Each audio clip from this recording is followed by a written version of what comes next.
Hey everybody, it's Eric alongside Rod here to talk about MSU's dramatic win over the Oregon in the Breslin here on a cold Saturday afternoon.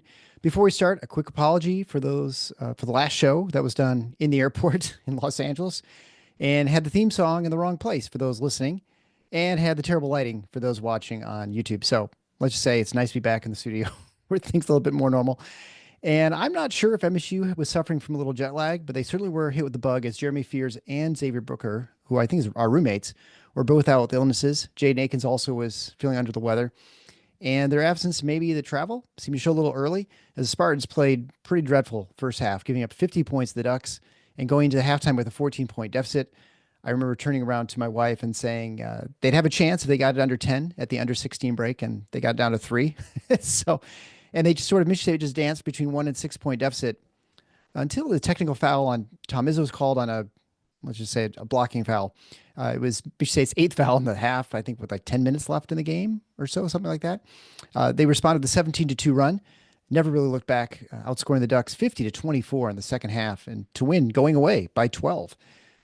The Yeah. obvious first place to go is the performance by Jace Richardson, Well, which, let's talk about the okay, we'll game talk about that before. larger scale first. Um, Arguably the worst half of the season. And I'm willing to attribute some of it to illness. Obviously, Jeremy Fears is a big loss for two reasons. One, the ability to get this team into good offense. Hmm. And that was a struggle at times in the first half. Oregon, similar, not exactly the same approach, but a similar effect to what we saw in that USC game, where it was sort of a morphing zone into man, back to zone. And I don't think Michigan State did a very good job of diagnosing it in the first half. The offensive performance, shooting the ball was actually pretty decent. They were Yeah. 47% in the first half, but the turnovers were large, and Oregon punished every single one of them, literally scored on every single one of them. And I just felt like Michigan State was still kind of out of sorts offensively, but that's not why they were down 14. They were down 14 because of the defensive end, and that's where you would Yeah. expect Jeremy Fears is a difference maker, particularly with Shellstead, that they could have at least rotated him. I think he probably would have started on Shellstead, but he certainly would have had some responsibility for him, and he just destroyed Michigan State in the first half. So that was really disappointing. I'll say some of it was probably attributable. Jaden was under the weather. He was the only one that was mentioned among the guys that played. We Hmm. don't know if anybody else would be laggy, but if you want to say the energy, I don't buy that with the trip. I just don't. I don't think it's a legitimate excuse. It was just bad basketball, bad recognition, bad execution. Didn't handle pick and rolls well at all. Oregon shot 10 for 19 on threes in the first half, and they were wide open. Yeah. Wide open. Michigan State did a terrible job in terms of their coverage. So that was the worst half of the season, I think, bar none.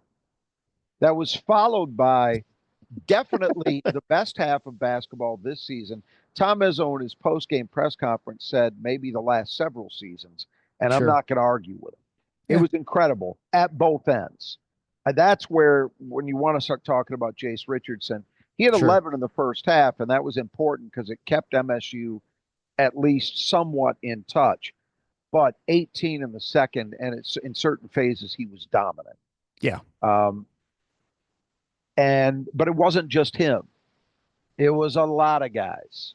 Jaden Akins overrode his illness, played a brilliant second half at both ends, took Shellstead away, Hmm. and I don't know if he scored in the first half. If he did, might have No, been he did a not. bucket. So he had 10 in the second half. Yeah. So you put he and Jace together, that's a hell of a combination, scoring the basketball. I actually thought, and people can debate this if they want, but I think maybe the biggest shot of the entire game was on the first possession in the second half by Michigan State, where they ended up the ball in the post to Jax. I think that's where they wanted to go. And I think the pass wasn't on the money. He fumbled it a little bit, but kept possession. Oregon ended up with four guys kind of on his half of the court. He happened to see Trey open in the opposite corner. got the ball to him, and Trey drained the three. They needed that shot to fall so badly because it was Yeah. wide open. If that hadn't fallen, I think it would have been a lot of head hanging and just not our day and all that stuff. But it hit, and then Jase comes right back. I think it was Jase with an and one. And in Yep. blink of an eye, a 14-point game is now single digits. And Michigan State went from there. As you said, by the under 16, they were within three. Yeah. And Oregon never pushed it out to greater than six, and it was only briefly that large until Michigan State finally took control and won the game rather easily, actually.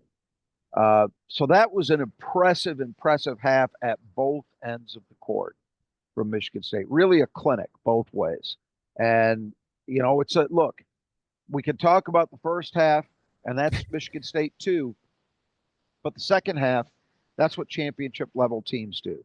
Yeah. They respond to adversity. They responded to adversity, not having two of the guys in their rotation, one of whom is a starter and their floor leader. And they come back from a huge deficit, take care of business, and win it again comfortably, double digits. That is impressive stuff, and that's the kind of thing.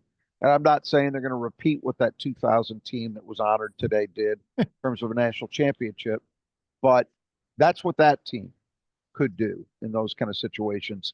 And these guys showed, at least for today, they were up to it. Great response, too, coming off that tough West Coast trip that we saw live and in person. To respond, I thought that in the first half, besides all the execution stuff, I just thought Oregon was more physical and kind of took the fight to Michigan State, which was not great because we saw that against USC. We saw some of that in the first half against UCLA before I thought they responded well. And to see it again, it was like, here we go again. What's going on? Well, in the second half, there was the response you want to see on Yeah. that level as well. Well, I mean, the obvious place to start again is, Jace Richardson. How cool for him. His dad's there with the 2000 national championship team. And in front of him is his career high 29 points, 9 of 13 from the field, 3 of 6 from three, 8 from 9 from the line, 5 rebounds, one of the most offensive, an assist, a turnover, and really a big time momentum swinging block on, Yep. I can't remember exactly who it was against. It was Tracy. Who had a wide open layup. At least he thought so. And Yep. Jace came out of nowhere and blocked that out of bounds. And as you mentioned, dominant, just feeling it until he sort of got a heat check later, late in the second half. But really impressive performance from him. And, I know people have been talking about first round opportunities for him going in the draft and those sorts of things. And I don't think we've really been, at least I have not really been too concerned. You see a performance like that, you're like, well, it gets a couple more of those. And people start noticing his performance. No, I think they've already noticed him. You have I to suppose. remember that he had a 20-point game at Madison Square Garden with a ton Right. of NBA scouts there to see Ace Bailey and potentially Dylan Harper, although he didn't play that much. Everybody knows who he is. And you know what? And I said this on the Spartan Mag board. If he goes pro, I'm fine with it Yeah. because days like today show you that that's a realistic opportunity for him. Now, we don't know how that's going to shake out. I don't think any decisions, I know no decisions have been reached. Nobody's thinking about that in a focused way yet. But when you see a game like that, you understand why people look at him in that fashion Right. because he is capable of being that kind of player right now. 29 points on 13 shots from the floor is phenomenal, by the Yeah. way. That is a phenomenal game in terms of efficiency. And I just think what we saw, and after that West Coast run where he apparently had some knee trouble. That's what kept Yeah. him out of practice for the USC game. He didn't look right in that game. He was struggling early against UCLA, and then just as I thought he was starting to find himself and get himself to the line, he takes a friendly fire blow from Xavier Booker, knocked the wind out of him, and he never came back. Yeah. So it was a tough 2-game swing for him, but man, did he get back on the beam and then some. So this is 2 20-plus point games in his last 4. And I think there are reasons why the 2 where he didn't score that much were the way that they were. That had nothing to do with him, injury stuff.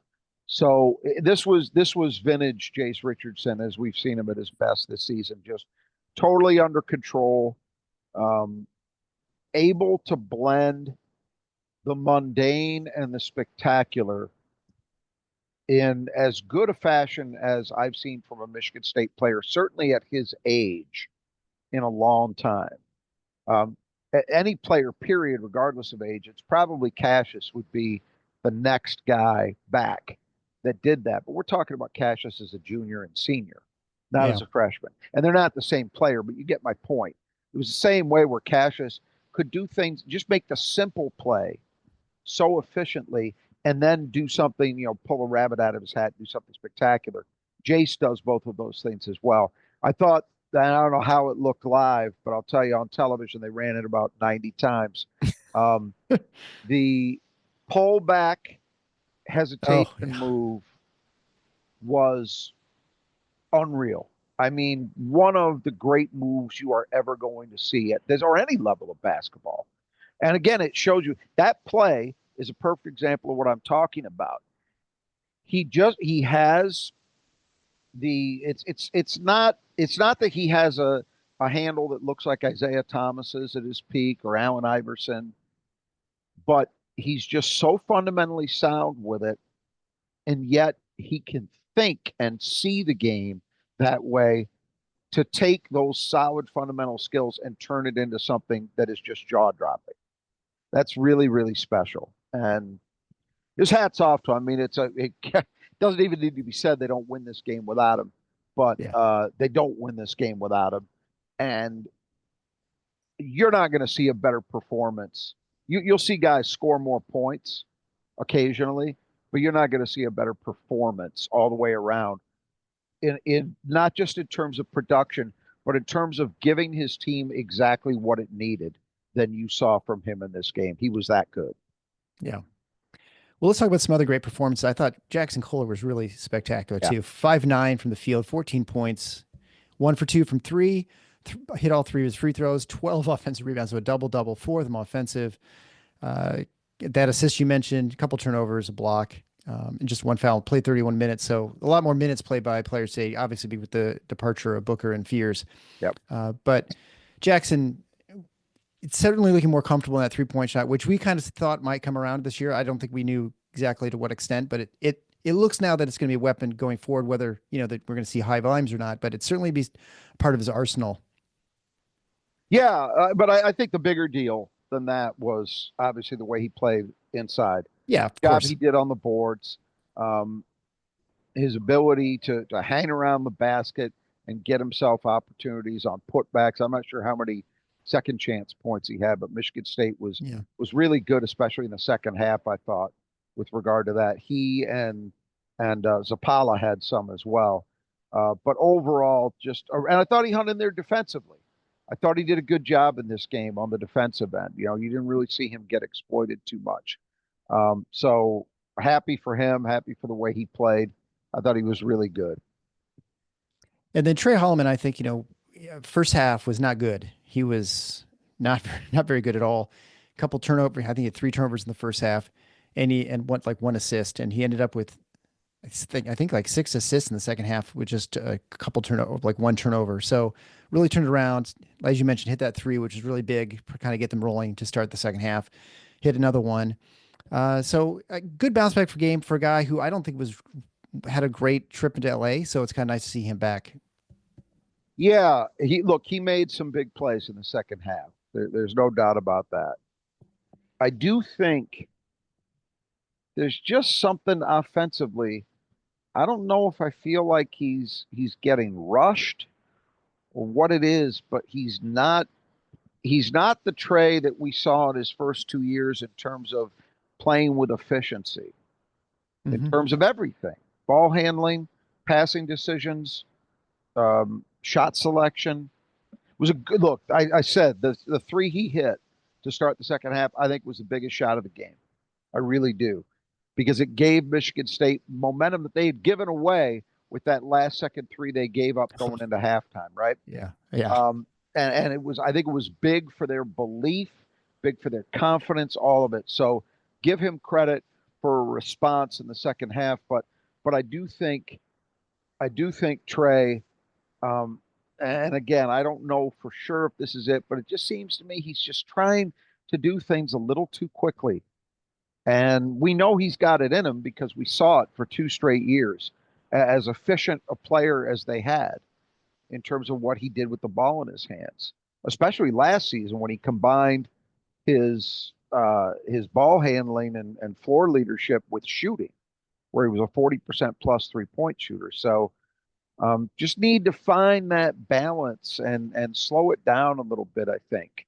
I think maybe Michigan State's renewed emphasis on trying to play fast and running has led to some of it. I don't know. That's a guess. But good to see him make some big time contributions in the second half where they really needed it. Yeah, I do think it's part. Maybe he's just trying to play as fast as Jeremy does, and I just don't think that maybe it's entirely his game. And I think he's, like you said, he's just a little bit too fast. Where he almost, I mean, that one I thought he was gonna do the splits. I mean, he's just trying to making the moves a little bit too fast, and almost like slipping and sliding around the floor. Yep. When it comes to this defensively, looking at the second half for Oregon, I mean, this 24 points, obviously fantastic defensively. Oregon was 6 for 24 from the floor, 0 for 8 from three. They scored 12 points from the free throw line, 12 for 18. But otherwise, pretty much dominated them. And it's not like they turned the ball over much. They only had 4 turnovers in the second half, but it was definitely just they made everything difficult. I think that one of those was a shot clock violation, one of those turnovers, and they didn't give up with all the wide open threes they were getting in the first half. I mean, some of those they had maybe one or two open threes, but at that point, you've kind of Huge forced a team. I, You've I kind want of to forced a team to work so hard, and then now they get an open one. They kind of just almost get little. We've seen it with Michigan State. They get someone so excited, they like kind of rush it. huge difference in terms of the way Michigan State guarded guarded pick and roll, guarded on the perimeter. Give Jaden Akins a ton of credit for that. He sucked it up, found a way to just really take Shellstead out of the game. After Shellstead dominated in the first half, that's where it all started. And Oregon did not get clean looks in the second half. So you want to know why they went whatever it was. They were 0 for 8 in the second half from three. That was earned. Sometimes it's not. We Mm-hmm. talk about that a lot. Sometimes just, hey, they had an open look and they missed it, right? Not the case. Michigan State guarded the hell out of them on the perimeter and everywhere else in the second half. So that was absolutely a function of Michigan State's defense. It starts with Jaden Akins, but it included everybody. All right, we'll move on to play to keep in the gutter, brought to you I want to by. Oh, go ahead. Go ahead. before we leave discussion of individual players, we've touched on Jaden, so I guess we've said, his. I just wanted to mention, I like his second half offensive performance. Some of the plays he made attacking the basket, very Yeah, very even important. when he didn't score, he set up Yep, good, easy offensive rebounds. and he finished some tough ones too. Yeah. But the other guy I want to mention, who I thought did another great job after I thought he played really well against UCLA, was Carson Cooper. Oh yeah, right. All the dummies out there, and if you were in that category, I feel for you. Hopefully, not too many of our listeners Not are. our listeners. Our I like listeners are to smart think our ones. listeners are smarter than that. But Yeah. all the dummies said 15 should never see the floor. Eat it. Eat it. Own it. Live with it. Live with how dumb you are. Carson Cooper was great again today. I think I don't know what Biddle ended up with. He ended up, 8 points. but yeah, I mean that's doing a job, and it wasn't just Carson, but No. Carson had a lot to do with it. I mean, Carson was what did we say? Did he have 30 minutes against UCLA? Was that right? Yeah, he did. And what do you 20 have in this game? today, 23 today. So again, more than I think he's been averaging on the Yeah. season, and it's happening for a reason because of the way he's defending. And I thought offensively, he was active. And that's, he had 6 rebounds today, 2 of them offensive. But here's the stat I wanted to point to with Carson Cooper. And he's done it all year, basically, but for, I think, one game. 7 for 8 at the line. Right. That is a huge difference in his game from his first 2 years to this year. You cannot foul him with impunity. You just can't do it. And for Michigan State to be able to have, it's so unusual, not unheard of, but unusual to have a guy who is a defense first big man, which he is. I mean, he gives you occasional offense, but his primary role. That's the main reason he's out there is because of the way he can defend, particularly with pick and roll, but also in the post. To have that kind of player also be money at the line, it doesn't always go together. So hats off to him. I thought he was once again very, very important in this game in playing a part in limiting a very good big man who leads that team in scoring and rebounding. I don't know, Biddle had what he had 8 points and 4 boards, 4. yeah, I mean that's doing work, and a lot of that was Carson, not exclusively. Zapala helped out as well. Kohler took occasional turns at the five, but hats off to Carson Cooper. He definitely came in. I mean, Zapala had a bad first half. I mean, He, defensively, he's really struggling out there. He but couldn't helped cover, the, and so Cooper comes back in, and he, that's great. yeah, and Cooper was steady. I thought the whole game. I agree. Zapala, it was a very bad first half, pretty good second half. Yep. Um, Yeah, yeah, and the reason you look at this team from the free throw shooting standpoint, and aside from the really bad game against USC, they've been solid every game, yep. is largely because there's the guys down low are hitting really great clips. You expect the guards to shoot pretty well, but to have a guy like Fiddler, Carr, uh, Kohler, and Cooper to all be really money from the line, it makes it, I mean, huge difference, obviously. And even I don't know what Zapala is up to. He was 2 for 2 today, but Yeah, it's probably 75. I don't know. I have to look. he's your worst shooter at the line among anybody in the rotation, Yeah. any of the 10 guys. And Zapala's not terrible. No. He's okay. If he gets fouled, I'm usually thinking he's going to hit at least one, and I feel pretty good about his chances of hitting both. I think he's a 60% plus guy. So if he's your one weak link and everybody else is over the 70% mark, which I believe is the case, Yeah. that means something. But you're absolutely right about big men in particular, it mattering because those are going to be the guys most likely to be in situations where they're drawing contact because of where they play and the kind of action they're typically involved in. So it's a big deal and it's a huge weapon. But I definitely wanted to draw attention to his game because, the night Jace had, that's going to be the headline and it should be. Right. But Carson Cooper was very important in this win too. And he's been playing very, very well for a while now.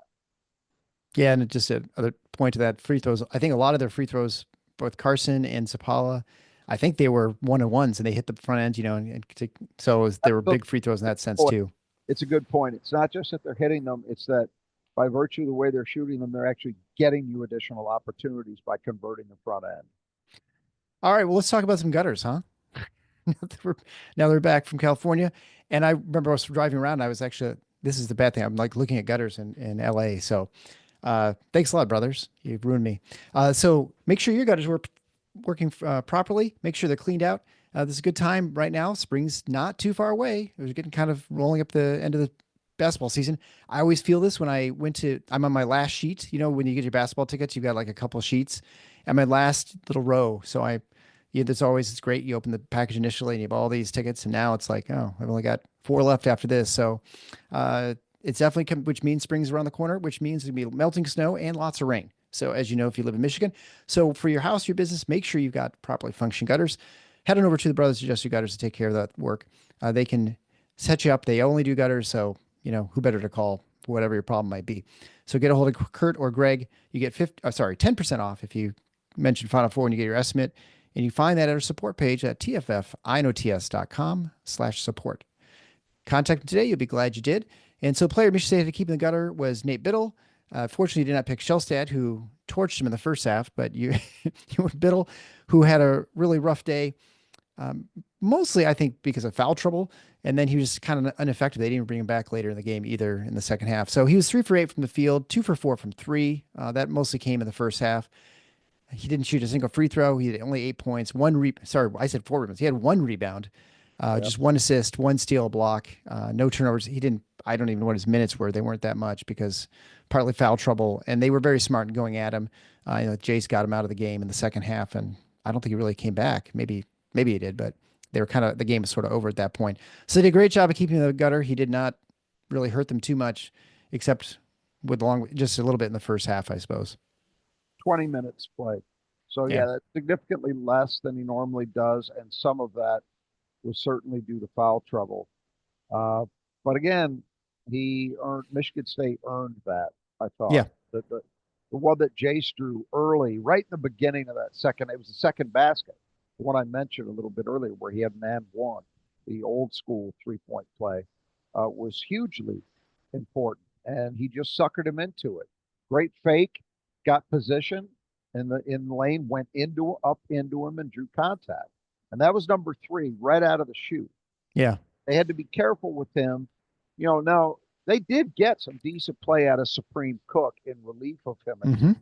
So it wasn't that Oregon just completely went in the tank, but look, there's a big difference between those two guys in the totality of what they bring to the table, and they certainly missed it. But I thought even when he played, other than those two threes that he hit in the first half, uh, which were both wide open, I thought Michigan State played him pretty well, particularly in the second half. Cooper with Zapala and a little bit of Kohler all did a really nice job of limiting him. And that's, one rebound is fantastic. I mean, this is a guy who averages better than 7 a game. And they just took him completely out of that. And to hold him, almost 5 points below his scoring average, that's a job well done. He resided in the gutter today, no question. Yeah. Yeah. And actually, obviously with him, he's a stretchability, which you don't have with Cook. And so that's a huge difference from the offense for Oregon and not Yeah. having him on the floor. And I'm actually surprised he played 20 minutes because I don't feel like he would even play 20. He had so little impact in the game, really. I guess he played in the first half, but it was almost the Shellstad's show the first half. Oh, So part his, of the reason for that is that they shut him down. yeah, right. Yeah. Listen to the show. I mean, you got to know, got to do what we say. All right. So that brings us to Who Cleans the Glass Best, brought to you by the Squeegee Squad of Grand Rapids. Friends, it is getting close to spring, so that means it's time to be able to look out your windows because there's actually going to be sunlight out there at some point. The dreary part of the winter is going away, so you want to make sure they're shiny, make sure you can see things, and so contact the Squeegee Squad of Grand Rapids. They just clean windows and clean your house. They do that too, and I guess I shouldn't say just because they also can do some interior painting if you need it done in the next month or so. You get 15% off as a listener to the show. So contact great professionals. They've worked on our house and they've taken care of all our windows and they're still clean. This has happened last year. So they're the nicest people coming in and they helped me actually with some of my I like blinds and stuff. They not only cleaned it, but they also gave me some tips on sort of ways to make them work better. So anyway, kind of weird things. But they're great guys. They get great pricing and they work in the greater Grand Rapids area. So not just Grand Rapids, but you can certainly be outside the area. Kalamazoo, they even go all the way out to Lansing to clean windows like in the state capitol. So they can take care of any job as well as get that painting job done too. And 15% off as a listener to the show. If you just go to our support page, mention Final Four and contact them. So again, that's at Final Fours on the schedule.com/support. So I feel a little better. I mean, I lost to 12. I'm now down 12-7. You had Kohler, and that's all you needed. Because had I had any combination of two other players, it wouldn't have mattered. I still would have lost. You could have picked anyone off the except maybe like Garrick Norman. He'd be the only one who would have made you just end with 12. So Kohler was fantastic. 4 offensive boards, 12 total. You also had Fiddler who had 3, 1 of offensive. I had Cooper who did well at 6 rebounds, a couple of offensive, and then Akins had 1. But again, it didn't really matter who I picked. Kohler's all you needed to win this contest, this game. This is okay. So I'm up 12-7, right? Yeah. Okay. I'm going to start pressing, just so you know. We have 8 games left in the regular season. Yeah. Now, is this a regular season only competition? This goes all the way through. This goes all the way through until I win. I can't really talk magic number yet. All right, fair enough. There's no magic number for this. Yeah, my wife was saying maybe next time whoever loses should be able to pick first. I'm like, I don't know what's better. Sometimes it's better to go first. Yeah, second. That's lately that has not really been. It hasn't necessarily. Well, clearly it hasn't. Because we've kind of split the last couple. What has it been? Like 8 of the last 9, something like that.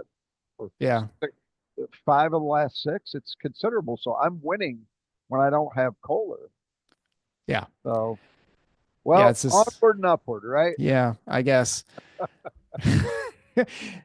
You're gracious in winning. All right, so the 5 keys of the game brought to you by Nudge Printing. If you're watching YouTube, you see this really awesome Sparty sweatshirt. Maybe move a little bit to the side so you can see he's dunking. I think it's an old, I don't know when they had this one. This is like an old vintage one. But let me just say that the sweatshirt itself is the most comfortable sweatshirt I own. It is really great. It's the closest thing I have to white too. It's like a really, really light gray. But anyway, uh, head over to Nudge Printing. Fantastic apparel. You get this sort of, you can have these vintage ones. You have sort of the standard Spartan logos, whatever you want on quarter zips and hoodies and t-shirts. And they've got hats. I know Gabe's working on a new baseball hat for golfers with a little Spartan golfer, which is super cool. He's still trying to figure out the two designs. Anyway, head on over to Nudge Printing. My wife is actually just bugging me. She wants me to get something there for her since she doesn't have anything for the whiteout. So I got to get some sort of Michigan State apparel there. But they also have other schools. Oh, go ahead. I want to mention something about Nudge that I observed on social media. I believe they said, as we mentioned, the 2000 team, of course, was there celebrating the 25th anniversary of the national title. And I believe they said that Andre Hudson was spotted wearing a Nudge Gruff Sparty sweatshirt. Oh, yeah. Well, I saw women wearing this exact same sweatshirt. Even the greats are wearing. Yeah. I thought I wore Hudson. It's probably good enough for you. Yes, that's right. If it's good enough for Hudson, it's good enough for you. But like I said, I saw another woman wearing this in just a section over. I said, hey, that's the exact same sweatshirt that I'm wearing. So that was her choice for the whiteout today.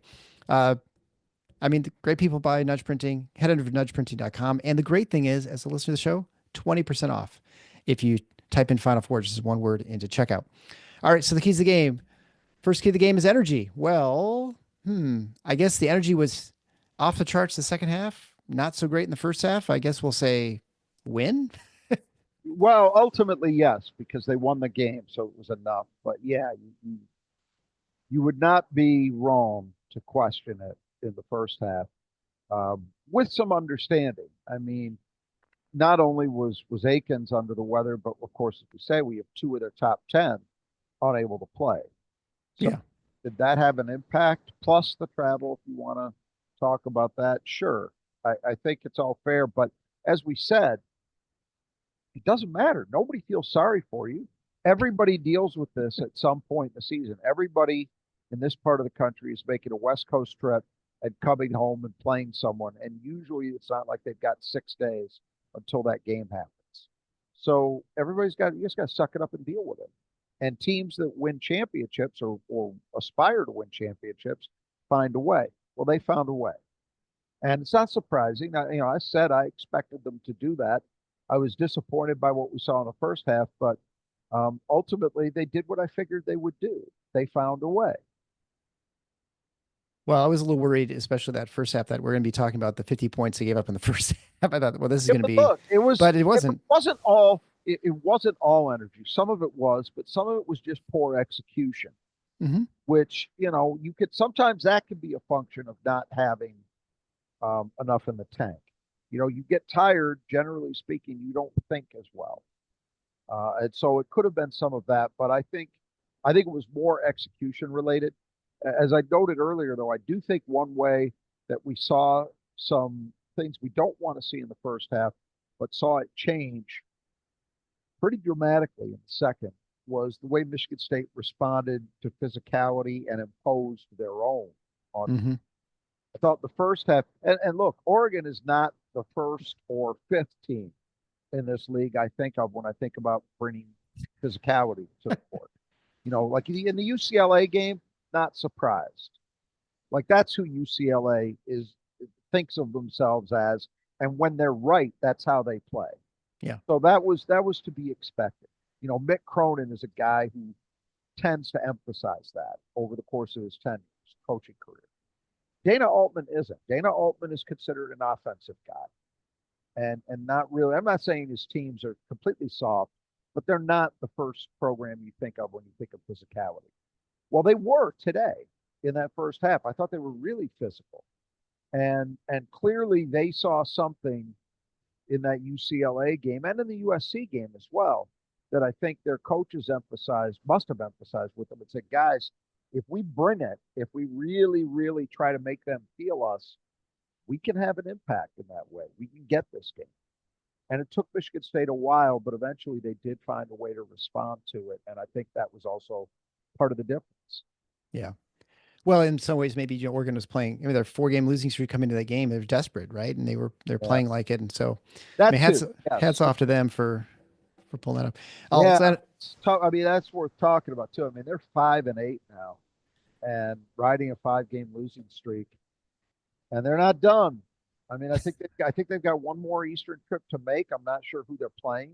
I haven't looked at their schedule, but I don't think they're done. And they've also lost 3 times already at home. So yeah, I don't think it's bubble talk time for them because they've got 8 quad 1 wins. But man, it's definitely at the very least, it's time to worry about their seeding. yeah, Like this, playing, right? well, yeah, maybe, or if not that, they're on track to like be in a 10-7 game, which Hmm. is not where they thought they were going to be 3, 4 weeks ago. Yeah, it's amazing how fast the season can turn sometimes. Well, they're finding out. When you and I were out west, I heard people both the USC and the UCLA games after the game, after Michigan State had lost, talking about how, I'm paraphrasing, but this is a different thing playing in the Big Ten. And I think a lot of that was a reaction to the Michigan State crowd. Hmm. It's also that game, particularly the UCLA game. I mean, I think all of these teams are finding that out that, hey, there's no off nights, there's no soft touches. You go into Minneapolis and you think you got a cakewalk, and Dawson Garcia puts 35 on you. Oh, and that's one of the worst teams you're going to see. So yeah, I think Oregon is finding out that this is going to be difficult to navigate. It just got real for the Pac-12 Yeah. teams. And I had misspoke earlier. I said Higgins did not score in the first half. He actually had a bucket, and then he had one. He went split some free throws. But All right. So movie, second, yeah. still good. So moving on to the boards. This is where Michigan State did really well. Not good in the first half. Oregon still finished with 11 offensive rebounds, but they had 37 misses, so they had a little under 30% offensive rebounding rate, which is okay. Michigan State is not as they did not stop them as much as we'd hoped. Some of those are kind of weird that they got, but anyway, Michigan State only had 10 offensive rebounds, but only for 27 misses, so a 37% offensive rebounding rate. And from second chance points, despite having 11 offensive rebounds, Oregon only scored 8 points off of that. And sort of this seems a reversal. It seems like Michigan State gets a lot of offensive rebounds, is unable to score. This time they had 14 points off those 10 rebounds. So I think they did some work there to get a little bit of an edge. They did, and it was good. I thought it was good work on the glass for Michigan State. Some of those offensive rebounds that Oregon had were team offensive rebounds where Yeah. Michigan State uh, just couldn't quite get a clean gather, and the ball would go out of bounds. That happened. I want to say that happened 2 or 3 times. I haven't looked at their be able to tell you. They had 2, 5, 6, 7, 8. Yeah, they had 3 team offensive rebounds out of 11 total. So Yeah. those were just bad breaks. Yeah. Those were plays where Michigan State actually had done the work and just couldn't secure it. Yeah. So it went off that rebound or that free throw that kind of it didn't even go off Michigan State. It got went off. I think Oregon they missed that call. But anyway. Um, but I think by and large, Michigan State did the job that they needed to do. Anytime you hold a team under 30% for their offensive rebounding rate, that's a win. Now, the elite stuff is when you get them down in like the low 20s or the high teens. Wasn't quite that, but it was still solid. And then anything above 30% is considered a win. But Michigan State was in the high 30s. So it's not an elite performance, but it was a very good one. And as you say, they cashed in on those. Yeah. Good rates. I mean, I There were some moments late where I think they had one possession late where they were really trying to put the game away, where they came up with, I think, 2 or 3 yeah. They kept missing threes. possession. Yeah, yeah, really, really good stuff. So um, it was something we said they had to do, and they did it. Yeah, I mean, you look at raw numbers, and it was a 40 to 27 edge just by total rebounds. And I want to say quite a ways through the first half. I don't know how much, maybe it was even the first half. I'd have to look, but it was like 15 to 14 edge Oregon from the boards, just total rebounds. Yeah. So quite a turn up from there of like a What 25 to 13. what did we say? We were just talking about Michigan State at a certain point in this game deciding we're not going to take this shit anymore. Yeah. we're going to match their physicality. And they did. And that's a very significant way in which that all showed up. All right. So third key to the game was turnovers. Not good in the first half. That contributed a lot to that big lead for Oregon at 14 points at halftime. I mean, Michigan State had uh, well, they gave up 10 points. Gave up 28 points off turnovers and just scored 10 off of Oregon's turnovers. So a bad performance in turnovers in the first half. I think they only had 2 or 3 turnovers in the second half, which they cleaned that up a lot, which helped a ton. Yep. Big part of the turnaround was limited. I think it was 9 in the first half, 3 in the second, I think. Yeah. Amazing efficiency for Oregon to score 28 points off 12 turnovers. I mean, that is, I mean, 2 points per turnover would be 24 points. They did better than that. So you will never see a more efficient effort than that. But I think that the second half performance, and it's funny because I thought Oregon brought more pressure in the second half than they did in the first, but it didn't matter. Michigan State still handled it much better. And, doing it without Jeremy, we do have to, mention that. That has an impact when your starting point guard and one of those 3 guys you're counting, or 4 guys you're counting on in that group is absent. That has an impact. But I think they figured it out, and the points that they surrendered off them, you hate that number, but a lot of that was fluky. What I mean by that is Michigan State would have a turnover. Oregon would simply happen to score on their following possession. It wasn't sure, yeah, all pick sixes. It wasn't that, but it just worked out that way. So something to clean up, certainly, but I actually think it was improvement from the last game. yeah. All right, so the 2-point shooting, that was and actually I forgot to even look to see what this was for Michigan State, but it must have been over 60% or something like that, right? It's pretty good. A little over 50. Okay. They were 19 for 36. So pretty good. Yeah, I think a success. And I think, again, especially in the second half, look at what they did. On you didn't hear it, but on the broadcast, Alfonso Ellis was doing color. And I'm not going to say LaFonso Ellis is the best color man in the game, but he was hammering on one point in which he was absolutely correct. He was talking about in the first half how Michigan State needed to get the ball to the Big Ten logo, which sits just below the free throw line at the top of the key, right? Mm-hmm. Top of the lane, top of the key. In the first half, because Michigan State had trouble diagnosing what Oregon was doing defensively, they really didn't get the ball into the paint very much. In the second half, they were living there, absolutely living there. And that was true whether they were making some post entries, which they had, or more commonly, it was guards getting downhill and making things happen by virtue of doing so. Jace Richardson, the main guy, but Jay Nakins did some of that. Trey Holloman did some of that. Other guys chipped in as well. It was really, really impressive. And that was a big deal. Michigan State was subpar on that West Coast trip inside the arc. They were subpar outside the arc too, but they were not at their usual strong level in those 2 West Coast games. Well, they were today. It was kind of back to business. And the 5th and final key to the game was a transition game. One that Michigan State really didn't do a whole lot. They actually were outscored fast break points, according to the stats I saw, 13-11. And that was, I think that was a reflection of Jeremy not being there. I mean, I think that's where you see it most. That again, we mentioned. I think Trey tries to push. He certainly doesn't push as much, and then sometimes he kind of gets a little too sped up. So anyway, I guess it's not surprising. Had we known Jeremy wasn't playing, we may have not expected this to be as much of an advantage. It was a funny game because it was played fast. Yeah. Oregon likes to play fast. We know Michigan State does as well.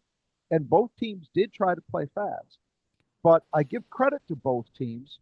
They did a pretty damn good job in terms of making sure the floor was balanced and not letting the other team be able to get it all the way to the rim for a quick look at the basket in transition. Both teams pushed, but were turned back consistently. So unfortunate, we had hoped that maybe Oregon would be a little bit surprised by what Michigan State can do, and that Michigan State would get them, catch them napping on a few occasions. That really didn't happen. So I give credit to Dana Altman and his players for that. It just wasn't able. Michigan State wasn't able to get out of that part of the game what they normally do. And this is really 3 games in a row where that's been limited. They had 9 points in each of the 2 West Coast games, then 11 today.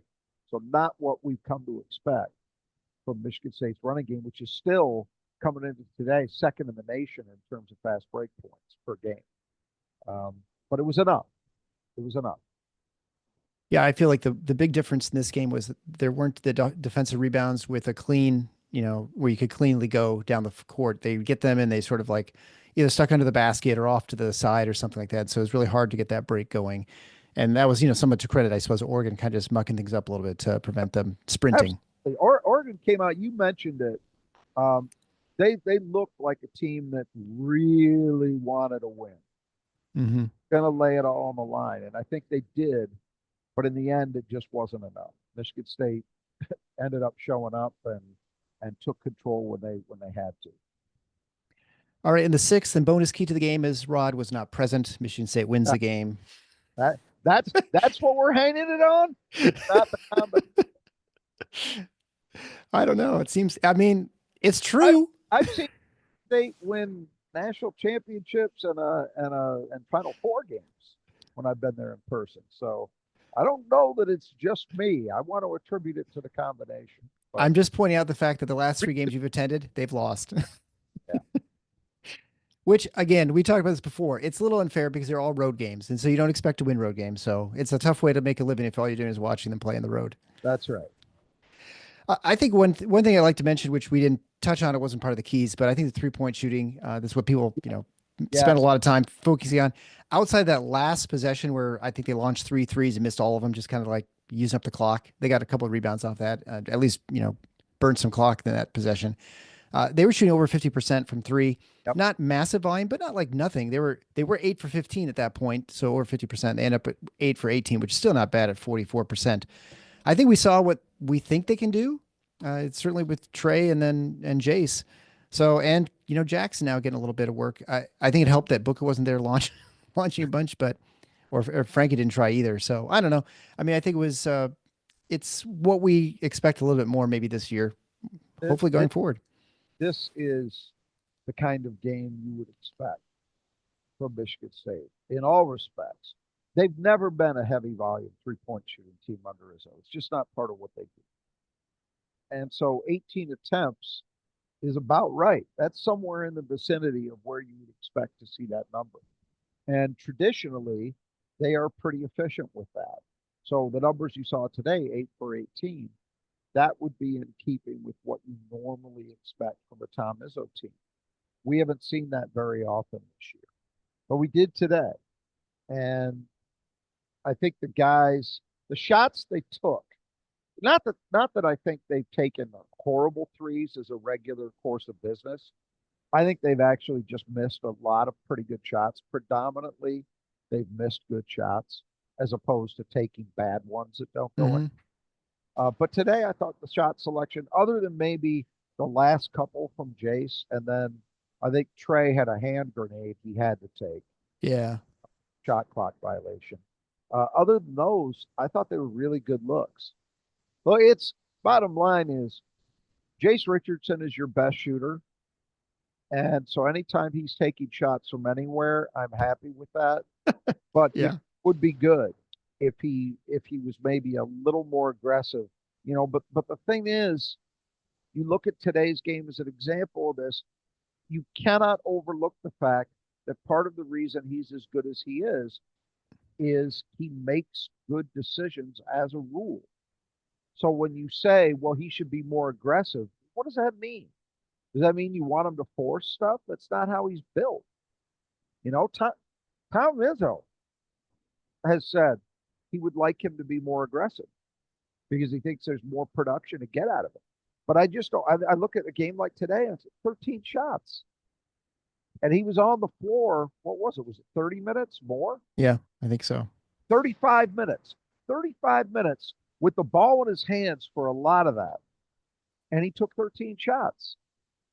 I mean, I'm not going to knock the kid because he knows his game. But in any event, the more threes he takes, I think that's generally the better it's going to be for Michigan State. But I also don't expect him to have games where he's launching 9 of them because it's just not who he is.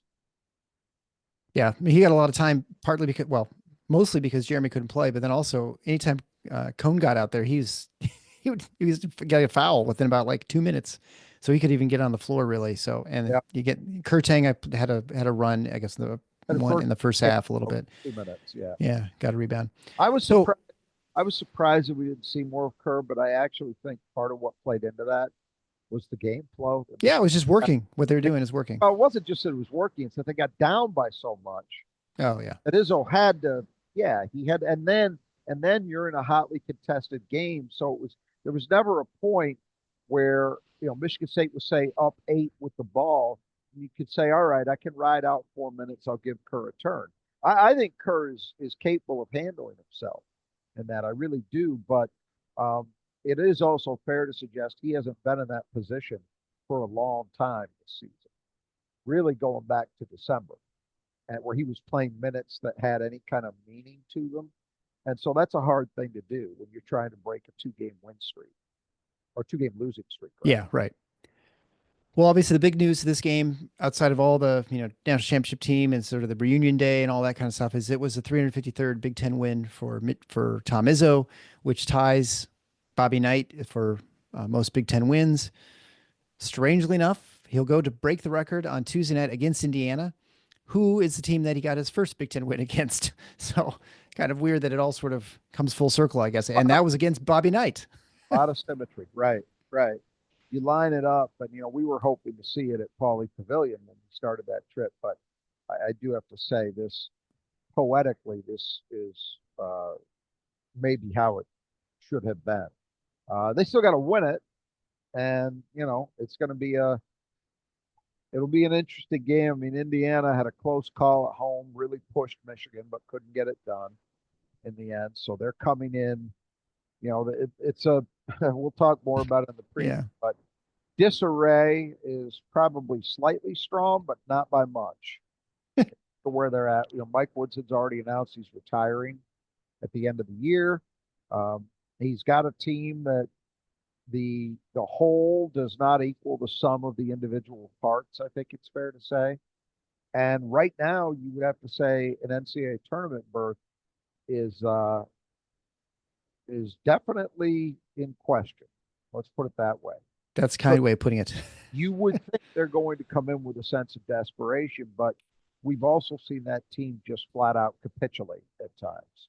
Mhm. So, with as much as Michigan State, obviously, besides Tom Izzo's thing, they're trying to win a Big Ten championship. You can't lose home games against also rans. You can't lose home games against anybody, but you really can't lose them against a team like Indiana. So it'll be interesting to see how that dynamic all unfolds in this one. Especially when the coach on the other side is a guy who actually had something to do with a lot of those 353 wins that Bob Knight had. Indiana was pretty good when Mike Woodson was a player there. They won a national championship during his time as a player. So that'll be interesting on a lot of different levels. All right. Well, I guess we'll leave it there. Just a reminder, check out our support page at tffinots.com/support. There you can find any of our sponsors. If you want to support the show through one-time gift from PayPal or Venmo, or on recurring basis on Patreon or Substack, you can certainly head on over there. You can make sure if you're on watching YouTube, you check out our page by liking it, subscribing. Same thing with the podcast player, and continue sharing it with your friends. That's why we've seen this really big growth and why we're a top 100 basketball podcast in America, because thanks to listeners like you. So until next time, the Final Four is on the schedule. Go Green.